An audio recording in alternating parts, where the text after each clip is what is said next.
ಕಿಸಾನ್ ವಾಣಿ.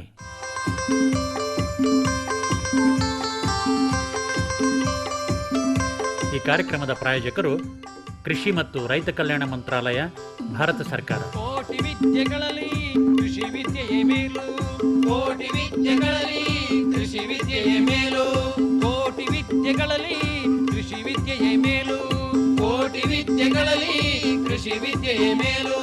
ಕೃಷಿತೋ ನಾಸ್ತಿ ದುರ್ಭಿಕ್ಷ, ಕೃಷಿತೋ ನಾಸ್ತಿ ದುರ್ಭಿಕ್ಷ, ಕೃಷಿತೋ ನಾಸ್ತಿ ದುರ್ಭಿಕ್ಷ, ಕೃಷಿತೋ ನಾಸ್ತಿ ದುರ್ಭಿಕ್ಷ.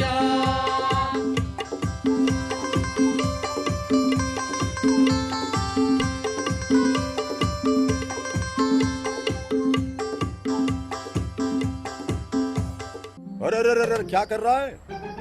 इधर इधर इधर हम बोल रहे हैं तेरे बीजू का. उतला बोल रहा है? हाँ, पक्षियों से तो हम खेत को बचा लेते हैं, पर इन घातक रसायनों से कैसे बचाएं? मतलब? देख बेटा, तू जो ये अंधाधुंध रसायन मिलाता है ना, मिट्टी की सेहत बिगड़ने लगी है. और जब माटी ही कमजोर पड़ जाएगी तो उपज कैसे सेहतमंद होगी? हाँ? अरे पहले ऐसा नहीं था. पूछना अपने बड़े बुजुर्गों से, कैसे फसल लहलहाती थी, शुद्धता झलकती थी. हाँ, माटी भी तंदुरुस्त और लोग भी. अरे पहली वाली बात कहाँ? पर अब तो सभी डाले हैं. सब नहीं, आज भी लाखों जागरूक किसान परंपरागत विधि से फसल उगा रहे हैं. खर्चा कम और उपज की कीमत भी बेहतर पा रहे हैं. सच है? रे बेटे, एक्सपीरियंस से बता रहे हैं. धूप में बाल सफेद नहीं किए हैं. हाँ. ठीक है भाई, मैं भी आज से जैविक खेती शुरू करूंगा. माटी से प्रेम की परंपरा है, परंपरागत.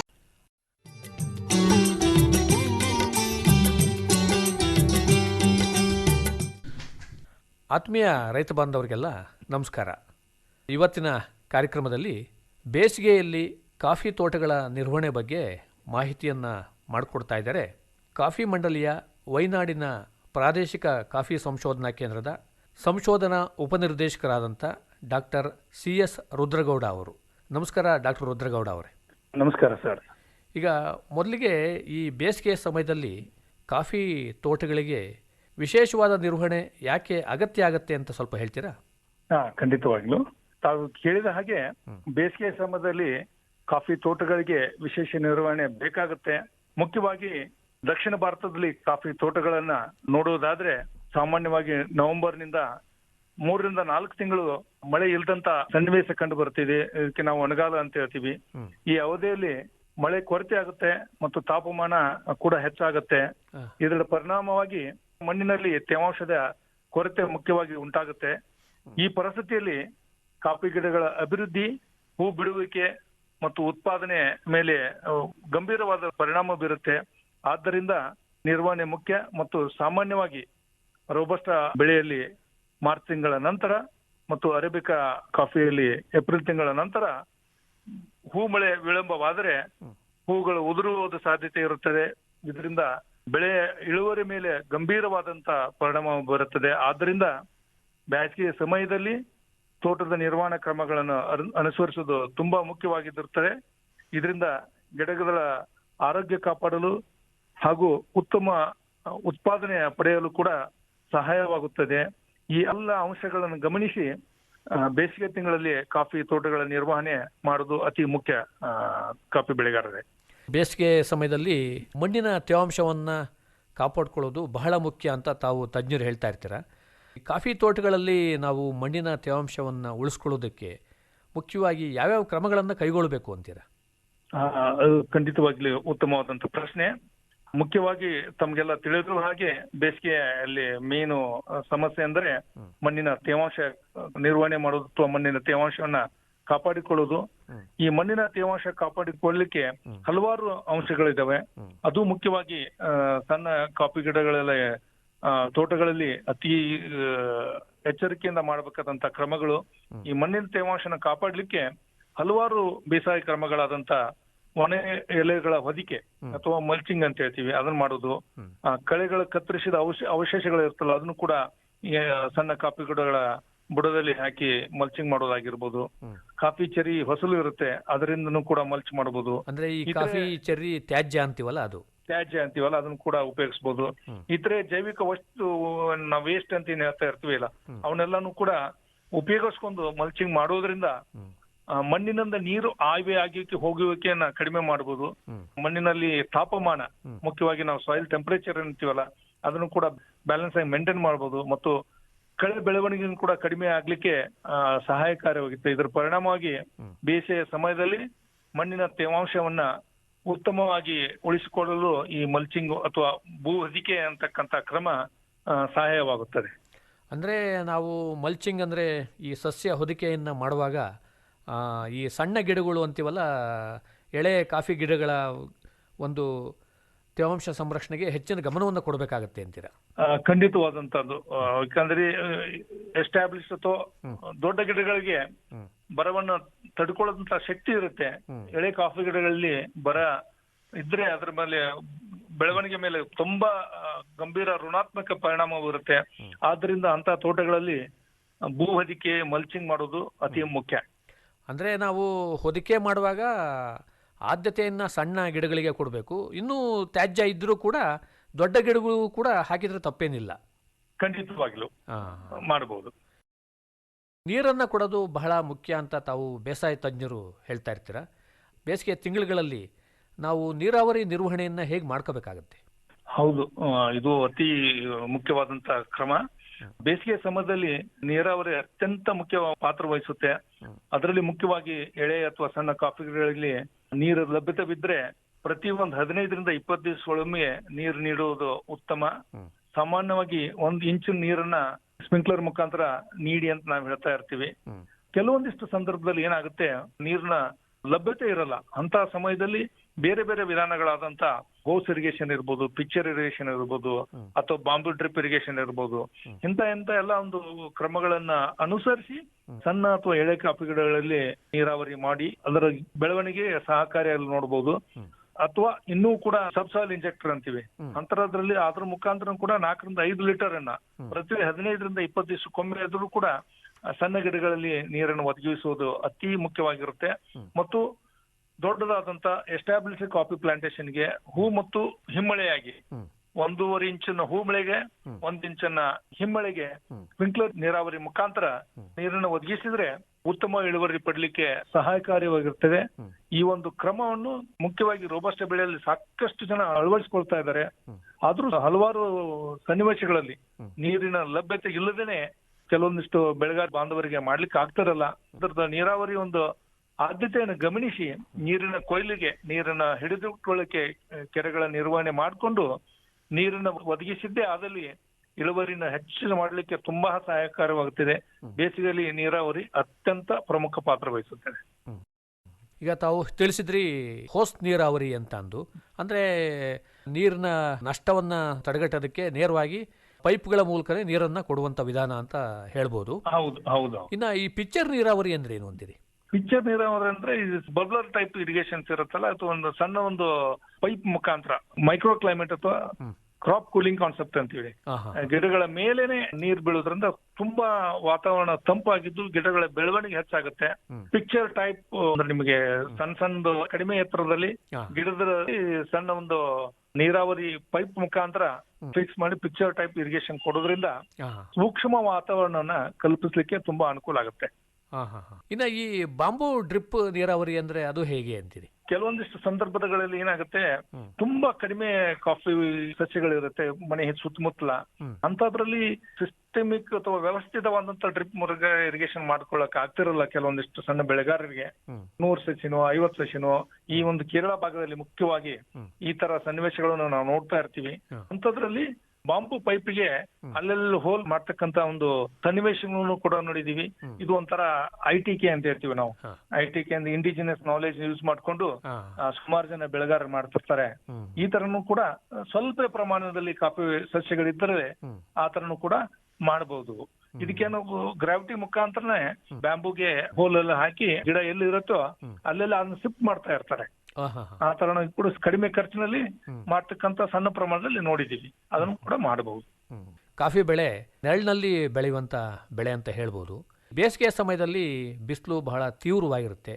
ಹಾಗಾಗಿ ನೆರಳು ನಿರ್ವಹಣೆ ಮಾಡುವಾಗ ಈ ಯಾವ ರೀತಿ ಮುನ್ನೆಚ್ಚರಿಕೆಗಳನ್ನು ತೆಗೆದುಕೊಳ್ಬೇಕಾಗತ್ತೆ? ಹೌದು, ಇದು ಮುಖ್ಯವಾದಂತ ಪ್ರಶ್ನೆ. ಕಾಫಿ ಬೆಳೆಗೆ ನೆರಳು ಬಹಳ ಮುಖ್ಯವಾಗಿದೆ. ಈಗೇನಾಯ್ತು, ನಾವು ಬರೀ ಸಿಲ್ವರ್ ಓಕು ಒಂದೇ ಜಾತಿ ಮರಗಳು ಇರೋಕ್ಕಿಂತ ಮಿಕ್ಸ್ಡ್ ಸ್ಪೀಸಸ್, ಮಿಶ್ರ ಜಾತಿಯ ಮರಗಳು ಇದ್ರೆ ತುಂಬಾ ಒಳ್ಳೇದು. ಬೇಸಿಗೆ ಸಮಯದಲ್ಲಿ ಮರಗಳನ್ನ ಹೆಚ್ಚು ತೆರವುಗೊಳಿಸೋದನ್ನ ತಪ್ಪಿಸ್ಬೇಕು. ಮುಖ್ಯವಾಗಿ ಮರಗಸಿ ಮಾಡ್ತಾ ಇರ್ತಾರೆ ಬೆಳೆಗಾರ ಬಾಂಧವರು. ಈಗ ಇತ್ತೀಚಿನ ವರ್ಷಗಳಲ್ಲಿ ವಾತಾವರಣದಲ್ಲಿ ಬದಲಾವಣೆಯನ್ನ ಗಂಭೀರವಾಗಿ ನೋಡ್ತಾ ಇದ್ದೀವಿ. ಮುಖ್ಯವಾಗಿ ತಾಪಮಾನ ಹೆಚ್ಚಾಗ್ತಾ ಇರುತ್ತೆ. ಸಾಮಾನ್ಯವಾಗಿ ಮೊದಲೇ ನಾವು ಮಾರ್ಚ್ ಮತ್ತು ಏಪ್ರಿಲ್ ನಲ್ಲಿ ಮರಗಸಿಯನ್ನು ಮಾಡಿ ಅಂತ ಶಿಫಾರಸ್ ಮಾಡ್ತಾ ಇದೀವಿ. ಈಗಿನ ಒಂದು 10-15 ವರ್ಷದಿಂದ ಸನ್ನಿವೇಶವನ್ನು ಗಮನಿಸಿ ಮೇ ಕೊನೆಯ ವಾರದಲ್ಲಿ ಅಥವಾ ಮೇ ಮಧ್ಯ ಭಾಗದಲ್ಲಿ ಮರಗಸಿಯನ್ನ ಮಾಡಲಿಕ್ಕೆ ಶಿಫಾರಸ್ ಮಾಡ್ತಾ ಇದೀವಿ.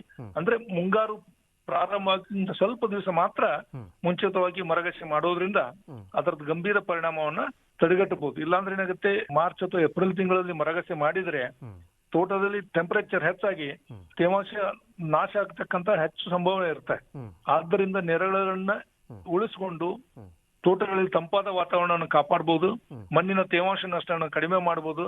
ವೈಜ್ಞಾನಿಕ ಅಂಕಿಅಂಶಗಳನ್ನ ವಿಶ್ಲೇಷಿಸಲಾಗಿ ಕಾಫಿ ತೋಟಗಳಲ್ಲಿ ಸರಿಯಾದ ಮಿಶ್ರ ಶೇಡ್ ನೆರಳು ಇದ್ದಂತ ತೋಟಗಳಲ್ಲಿ 4-5 ಡಿಗ್ರಿ ಸೆಲ್ಸಿಯಸ್ ತಾಪಮಾನ ಹೆಚ್ಚು ಆಗಿದುವನ್ನು ಕಡಿಮೆ ಮಾಡಬಹುದು. ಅಂದ್ರೆ ಸಾಮಾನ್ಯವಾಗಿ ಹೊರಗಿನ ಬಿಸಿಲಿನಲ್ಲಿಯೂ ಮತ್ತು ಕಾಫಿ ತೋಟಗಳ ನೆರಳಿನಲ್ಲಿ ನೋಡಿದ್ರೆ 4-5 ಡಿಗ್ರಿ ಸೆಲ್ಸಿಯಸ್ ಕೂಲ್ ಇರುತ್ತೆ. ಇಲ್ಲಿ ಸಪೋಸ್ ಸರಿಯಾದ ನೆರಳು ಇಲ್ಲದೆ ಇದ್ರೆ 4-5 ಡಿಗ್ರಿ ಸೆಲ್ಸಿಯಸ್ ತಾಪಮಾನ ಕಾಫಿ ತೋಟಗಳಲ್ಲಿ ಕೂಡ ಹೆಚ್ಚಾಗಿ ಗಂಭೀರವಾದಂತ ಋಣಾತ್ಮಕ ಪರಿಣಾಮವನ್ನ ಕಾಫಿ ಬೆಳವಣಿಗೆಯ ಮೇಲೆ ಬೀರುತ್ತೆ. ಆದ್ರಿಂದ ನೆರಳು ಅತಿ ಮುಖ್ಯ. ಇನ್ನೊಂದು ಹೇಳಿಕ್ ಇಷ್ಟಪಡ್ತೀನಿ, 2ನೇ ಹಂತದ ನೆರಳಿ ಮರಗಳಾದ ಸಣ್ಣ ಡ್ಯಾಡಪ್ ಸಸಿಗಳು ಕೂಡ ನೇರವಾಗಿ ತೀವ್ರ ಸೂರ್ಯನ ತಾಪಮಾನದಿಂದ ನಶಿಸಿ ಹೋಗ್ತಾ ಇರ್ತಾವ. ಅಂತದಕ್ಕೆ ಮುಖ್ಯ ಕಾಂಡದ ಮೇಲೆ 10% ದ್ರಾವಣದ ಸುಣ್ಣದ ದ್ರಾವಣವನ್ನ ಬಳಿಯೋದ್ರಿಂದ ನೇರವಾಗಿ ಸೂರ್ಯನ ತಾಪಮಾನ ಅದರ ಮೇಲೆ ಬಿದ್ದು ನಷ್ಟ ಆಗ್ತಕ್ಕಂಥದ್ದನ್ನು ತಪ್ಪಿಸಬಹುದು. ಇದು ಒಂದು ಮುಖ್ಯವಾಗಿ ಡ್ಯಾಡಪ್ ಮರಗಳನ್ನ ಸಂರಕ್ಷಣೆ ಮಾಡ್ಲಿಕ್ಕೆ ಇದು ಉತ್ತಮವಾದಂತ ಬೇಸಾಯ ಪದ್ಧತಿಯಾಗಿದೆ. ಅದನ್ನು ಕೂಡ ಬೆಳೆಗಾರ ಬಾಂಧವರು ಅನುಸರಿಸಬೇಕಂತೇಳಿ ವಿನಂತಿ. ಅಂದ್ರೆ ಎಳೆ ಹಾಲುವಾಣ ಮರಗಳನ್ನು ಕೂಡ ನಾವು ರಕ್ಷಿಸಬೇಕಾಗತ್ತೆ. ಹೌದು ಹೌದು. ಮುಖ್ಯವಾಗಿ ತಾವು ಹೇಳಿದಾಗೆ ಮುಂಗಾರು ಪ್ರಾರಂಭದ ಒಂದು ಪರಿಸ್ಥಿತಿಯಲ್ಲಿ ಮೋಡ ಮುಸುಕಿದ ವಾತಾವರಣ ಇದ್ದು ವಾತಾವರಣದ ಉಷ್ಣಾಂಶ ಕಡಿಮೆ ಆದಾಗ, ಜೊತೆಗೆ 1-2 ಮಳೆ ಆದಾಗ ನೆರಳಿನ ನಿರ್ವಹಣೆಗೆ ಮುಂದಾಗಬೇಕಾಗತ್ತೆ. ದೊಡ್ಡ ದೊಡ್ಡ ನೆರಳಿನ ಮರಗಳ ನಿರ್ವಹಣೆಯನ್ನ ಮಾಡ್ಕೋಬೇಕಾಗತ್ತೆ. ಖಂಡಿತವಾಗ್ಲೂ. ಅಂದ್ರೆ ಬಿರು ಬಿಸಿಲಲ್ಲಿ ಮಾಡೋದು ಅಂತ ಒಳ್ಳೆ ಕ್ರಮ ಅಲ್ಲ ಅಂತ. ಹೌದು ಹೌದು. ಅಂದ್ರೆ ಮಾರ್ಚ್ ಏಪ್ರಿಲ್ ತಿಂಗಳಲ್ಲಿ ಅದನ್ನ ಆದಷ್ಟು ಮಾಡದೇ ಇರೋದು, ತೀವ್ರವಾದ ಬಿಸಿಲಿನ ಒಂದು ಸಂದರ್ಭದಲ್ಲಿ ಮಾಡದೇ ಇರೋದು ಒಳ್ಳೇದು ಅಂತಿದೆ. ಖಂಡಿತವಾಗ್ಲು. ಏನಾಗುತ್ತೆ, ತೀವ್ರವಾದಂತ ಬಿಸಿಲಲ್ಲಿ ಮಾಡಿದ್ರೆ ಕಾಫಿ ತೋಟಗಳಲ್ಲಿ ತಾಪಮಾನ ಹೆಚ್ಚಾಗಿ ಕಾಫಿ ಬೆಳವಣಿಗೆ ಮೇಲೆ ತುಂಬಾ ದುಷ್ಪರಿಣಾಮ ಬೀರುತ್ತೆ. ಆದ್ರಿಂದ ಆ ಸಮಯದಲ್ಲಿ ಮಾಡದೇ ಇರುವುದು ಉತ್ತಮ. ಇನ್ನು ಕೆಲವು ಪ್ರದೇಶದಲ್ಲಿ ಕಾಫಿ ತೋಟಗಳಲ್ಲಿ ನೆರಳು ಮರಗಳು ಸಾಕಷ್ಟು ಇಲ್ಲದೆ ಇರಬಹುದು. ಅಂತಹ ಸಂದರ್ಭದಲ್ಲಿ ನಮ್ಮ ಕಾಫಿ ಬೆಳೆಗಾರರು ಏನು ಮಾಡಬೇಕಾಗತ್ತೆ ಅಂತೀರ? ಸಾಮಾನ್ಯವಾಗಿ ನೋಡ್ತಾ ಇರ್ತೀವಿ ಈ ಒಂದು ಸಂದರ್ಭ ಅಥವಾ ಸಣ್ಣ ಕಾಫಿ ತೋಟಗಳಲ್ಲಿ ಅತಿ ಮುಖ್ಯವಾಗಿ ಮಾಡ್ಬೇಕಾಗುತ್ತೆ. ಅಥವಾ ಅದಕ್ಕೆ ನಾವೇನಂತೀವಿ, ಕೃತಕ ನೆರಳನ್ನು ಒದಗಿಸುವುದು ಅತ್ಯವಶ್ಯಕ.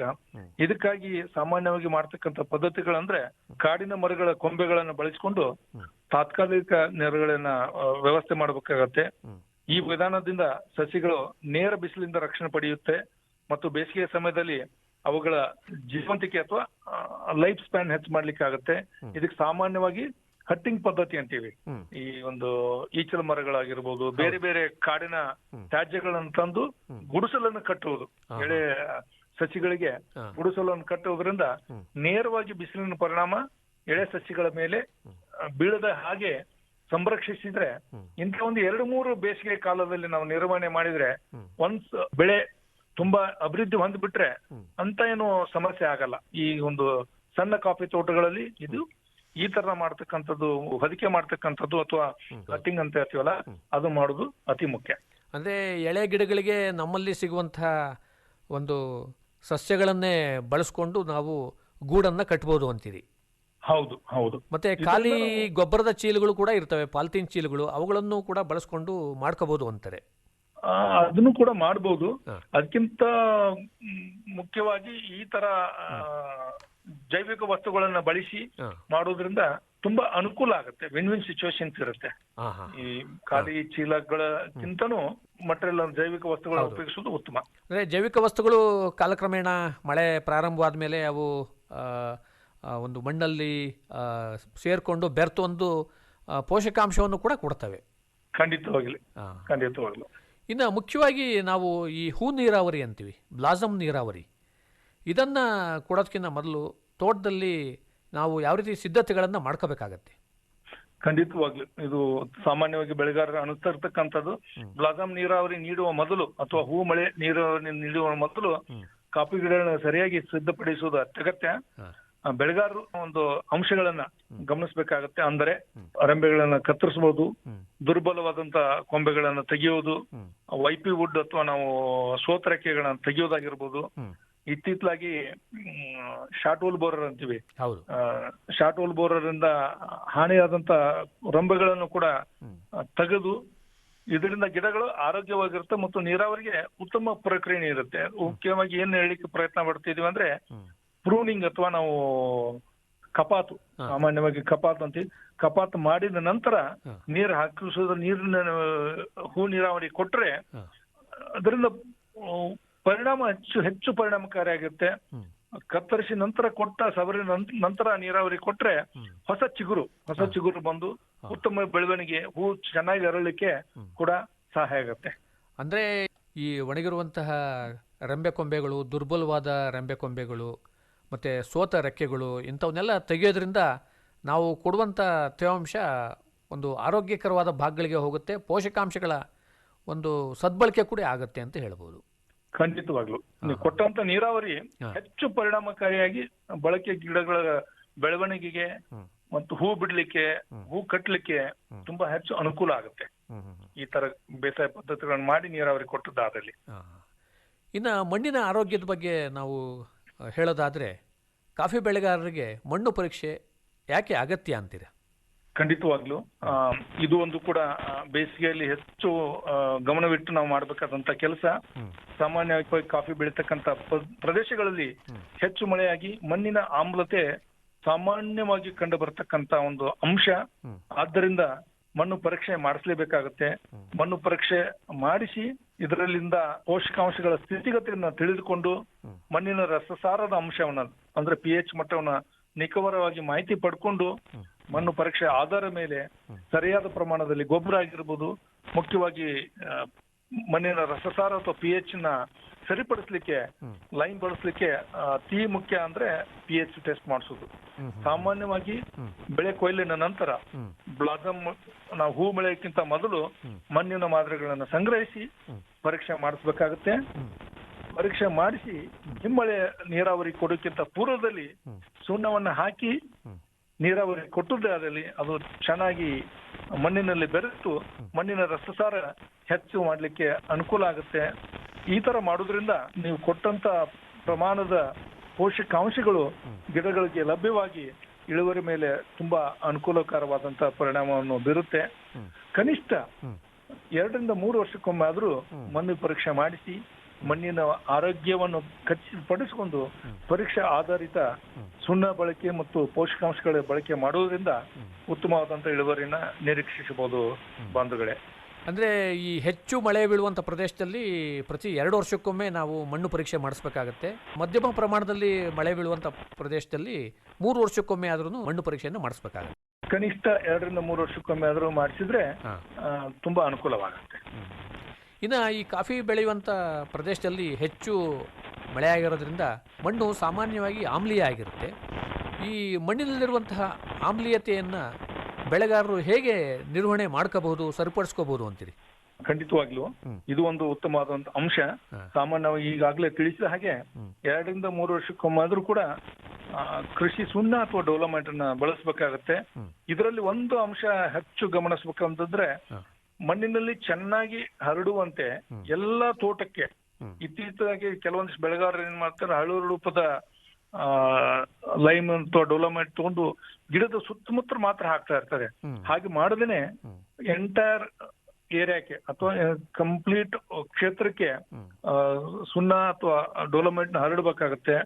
ಇದರಿಂದ ಎಂಟೈರ್ ಸಂಪೂರ್ಣ ಕ್ಷೇತ್ರದ ಮಣ್ಣಿನ ರಸಸಾರ ಹೆಚ್ಚಾಗಿ ಪೋಷಕಾಂಶಗಳ ಲಭ್ಯತೆಗೆ ಅನುಕೂಲ ಆಗುತ್ತೆ. ಇದರಲ್ಲಿ ಒಂದು ಮುಖ್ಯವಾದಂತ ಅಂಶ ತಿಳ್ಕೊಬೇಕಾದ ಕಾಫಿ ಬೆಳೆಗಾರರ ಅತಿ ಮುಖ್ಯ, ಸುಣ್ಣ ಬಳಸಿದ ನಂತರ ಕನಿಷ್ಠ 30 ದಿವಸಗಳಾದರೂ ಕೂಡ 30 ದಿವಸಗಳ ಅಂತರನೂ ಕೂಡ ನೀವು ರಸಗೊಬ್ಬರ ಹಾಕೋಕ್ಕೂ ಮತ್ತು ಸುಣ್ಣ ಹಾಕೋಕ್ಕೂ ಗ್ಯಾಪ್ ಇರಬೇಕಾಗತ್ತೆ.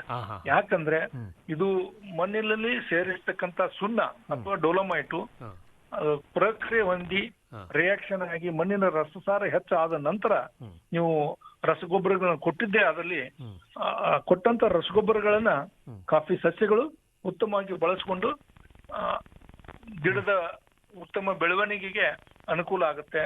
ಇಲ್ಲದೆ ಇದ್ರೆ ಏನಾಗುತ್ತೆ, ಸಾಮಾನ್ಯವಾಗಿ ಗಮನಿಸ್ತಿದ್ದು ಕೆಲವೊಂದಿಷ್ಟು ಬೆಳೆಗಾರರು ಸುಣ್ಣ ಮತ್ತು ಪೋಷಕಾಂಶಗಳನ್ನ ಏಕಕಾಲದಲ್ಲಿ ಕೊಡ್ತಾ ಇರ್ತಾರೆ. ಇದು ಉತ್ತಮವಾದಂತ ಪದ್ಧತಿ ಅಲ್ಲ.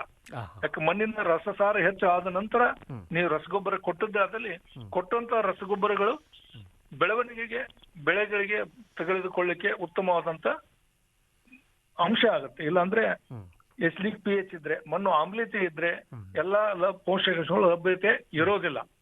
ಮಣ್ಣಿನ ಆಮ್ಲೀಯತೆ ಕಡಿಮೆಗೊಳಿಸಿ ಪೋಷಕಾಂಶಗಳನ್ನು ಕೊಟ್ಟಿದ್ದಾದಲ್ಲಿ ನೀಡಿದಂತ ಪೋಷಕಾಂಶಗಳು ಗಿಡಗಳಿಗೆ ಸದ್ಬಳಕೆ ಆಗುತ್ತೆ.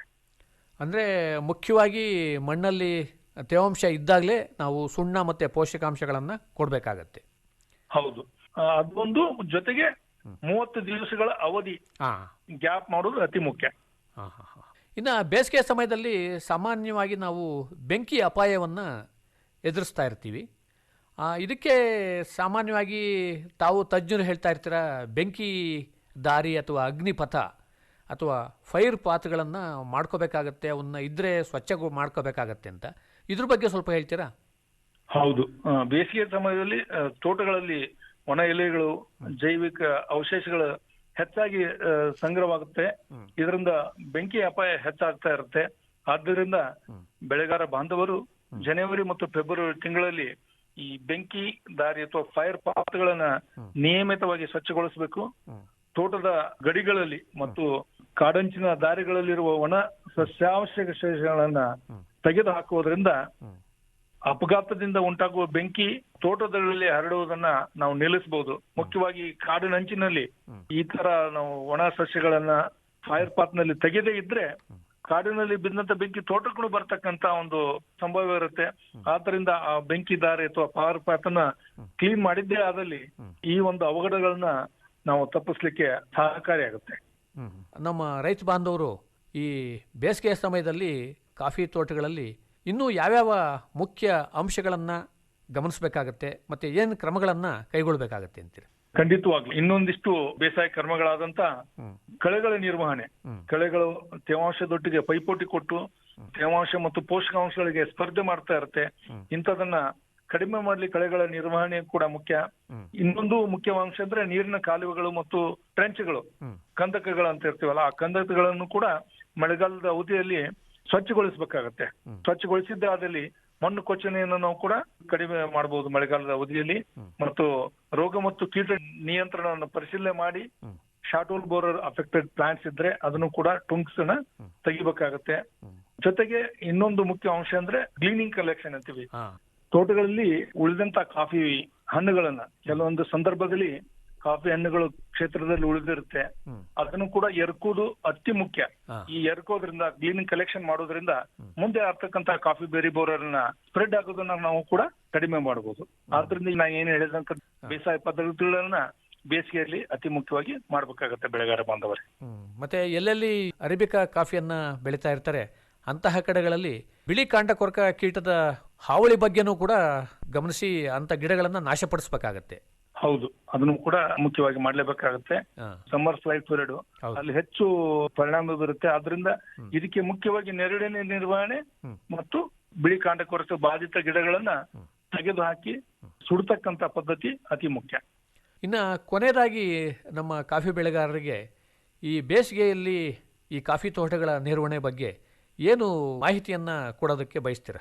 ಬೇಸಿಗೆ ಸಮಯದಲ್ಲಿ ಭೂ ಹೊದಿಕೆ ಅಥವಾ ಮಲ್ಚಿಂಗು, ನೀರಾವರಿ ನಿರ್ವಹಣೆ, ನೆರಳಿನ ನಿರ್ವಹಣೆ, ಮಣ್ಣು ಪರೀಕ್ಷೆ ಆಧಾರಿತ ಸುಣ್ಣದ ಬಳಕೆ, ಬೆಂಕಿ ಸಂಭವದಿಂದ ರಕ್ಷಣೆ ಮಾಡಿಕೊಳ್ಳತಕ್ಕಂಥದ್ದು ಮತ್ತು ಕಳೆಗಳ ನಿರ್ವಹಣೆ ಮುಂತಾದ ಕ್ರಮಗಳನ್ನ ಸರಿಯಾಗಿ ಅನುಸರಿಸತಕ್ಕಂಥದ್ದು ಬಹಳ ಮುಖ್ಯ. ಈ ಕ್ರಮಗಳನ್ನ ಅನುಸರಿಸಿದರೆ ಬರದ ಒತ್ತಡವನ್ನು ಕಡಿಮೆ ಮಾಡಿ ಉತ್ತಮ ಹೂ ಬಿಡುವರಿಕೆ ಮತ್ತು ಉತ್ತಮ ಉತ್ಪಾದನೆ ಪಡೆಯಲು ಕೂಡ ಸಹಾಯವಾಗುತ್ತದೆ. ಈ ಎಲ್ಲ ಬೇಸಾಯ ಪದ್ಧತಿಗಳನ್ನ ಅಳವಡಿಸಿದ್ದೇ ಆದಲ್ಲಿ ನಾವು ಉತ್ತಮವಾದಂತ ಇಳುವರಿಯನ್ನ ನಿರೀಕ್ಷಿಸಬಹುದು. ಕಾಫಿ ಬೆಳೆಗಾರ ಬಾಂಧವರೇ, ಆತ್ಮೀಯ ರೈತ ಬಾಂಧವರೇ, ತಮಗೆ ಈ ಕಾಫಿ ತೋಟಗಳ ನಿರ್ವಹಣೆ ಬಗ್ಗೆ ಇನ್ನೂ ಹೆಚ್ಚಿನ ಮಾಹಿತಿ ಬೇಕಾಯಿತು ಅಂದರೆ ಡಾಕ್ಟರ್ CS ರುದ್ರಗೌಡ ಅವರನ್ನು ಅವರ ಮೊಬೈಲ್ ದೂರವಾಣಿ ಸಂಖ್ಯೆಯಲ್ಲೂ ಕೂಡ ಸಂಪರ್ಸ್ಬೋದು. ದೂರವಾಣಿ ಸಂಖ್ಯೆ ಹೀಗಿದೆ: 9538304543. ದೂರವಾಣಿ ಸಂಖ್ಯೆಯನ್ನು ಮತ್ತೊಮ್ಮೆ ಕೇಳಿ: 9538304543. ತುಂಬ ಸಂತೋಷ ಡಾಕ್ಟರ್ ರುದ್ರಗೌಡ ಅವರೇ, ತಾವು ಇದುವರೆಗೂ ನಮ್ಮ ಕಾಫಿ ಬೆಳೆಗಾರರಿಗೆ ಬೇಸಿಗೆನಲ್ಲಿ ಕಾಫಿ ತೋಟಗಳನ್ನು ಹೇಗೆ ನಿರ್ವಹಣೆ ಮಾಡ್ಕೋಬೇಕಾಗತ್ತೆ ಅನ್ನೋದ್ರ ಬಗ್ಗೆ ಸಾಕಷ್ಟು ವಿವರವಾಗಿ ಮಾಹಿತಿ ಮಾಡಿಕೊಟ್ಟಿದ್ದೀರಾ. ನಿಮಗೆ ತುಂಬ ಧನ್ಯವಾದಗಳು. ನಮಸ್ಕಾರ. ತುಂಬಾ ಧನ್ಯವಾದಗಳು ಸರ್. ನಮಸ್ಕಾರ.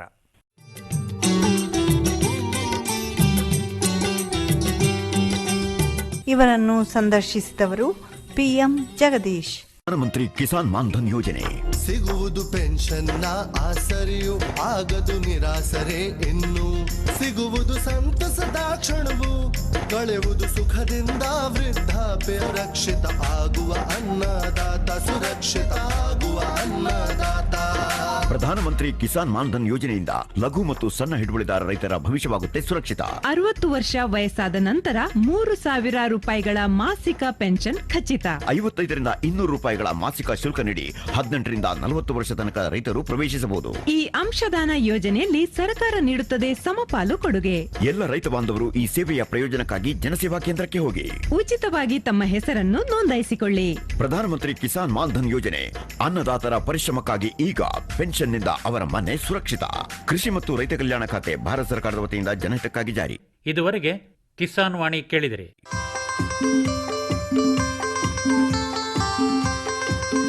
ಕಾರ್ಯಕ್ರಮವನ್ನು ಪ್ರಾಯೋಜಿಸಿದವರು ಕೃಷಿ ಮತ್ತು ರೈತ ಕಲ್ಯಾಣ ಮಂತ್ರಾಲಯ, ಭಾರತ ಸರ್ಕಾರ. ಕೋಟಿ ವಿದ್ಯೆಗಳಲ್ಲಿ ಕೃಷಿ ವಿದ್ಯೆಯೇ ಮೇಲು. ಕೋಟಿ ವಿದ್ಯೆಗಳಲ್ಲಿ ಕೃಷಿ ವಿದ್ಯೆಯೇ ಮೇಲು.